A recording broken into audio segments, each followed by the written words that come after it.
It's not a matter of if and when you're going to hire millennials. It's a matter of how many are going to be a part of your company.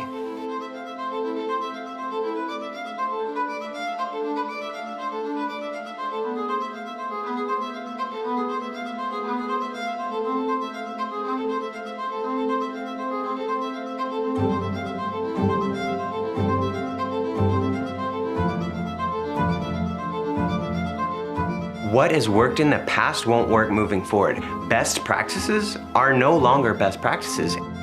In the past, when you could motivate someone by giving them a paycheck and you expect them to show up to work, that's not enough now.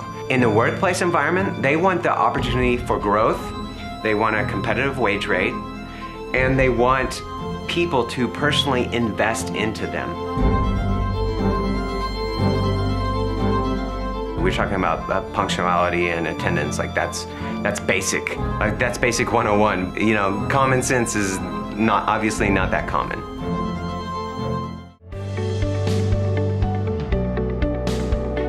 You know, it's offensive when you say the word millennial to millennials, so I want to warn you about calling millennials because it can be hurtful, especially in the wrong context.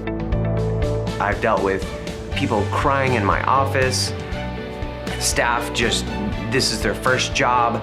Their mom comes to work with them the first couple days just to make sure everything's kosher.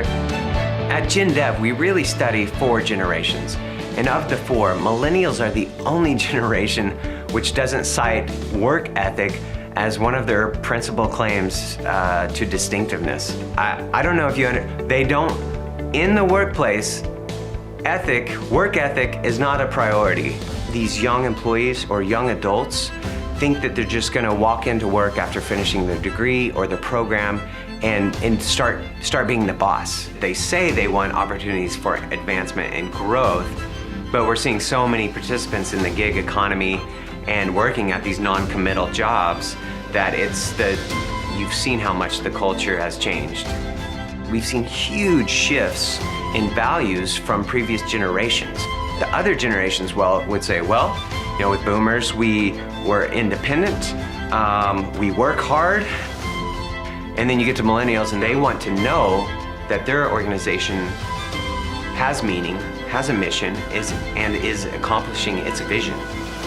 Before, just making payroll and paying people to do their job was adequate.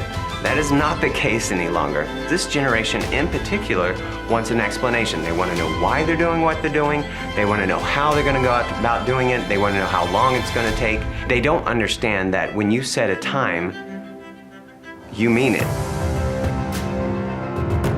There's just a huge ordeal among these business owners that don't know how to deal with the young employees. They can't get them to show up to work, they can't get them to do their work competently, and they just overall struggle finding ways to motivate the young employees. If you're only leading or creating more personality styles or more attitudes of entitlement within your organization is actually a detriment.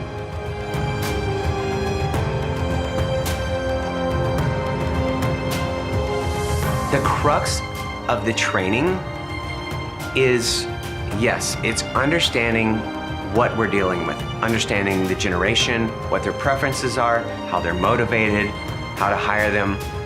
But really what we're doing is we're taking a look at ourselves, and that's hard to do as a business owner. We've already made up our mind of how we're gonna act, how we're gonna be. We've developed our strategy.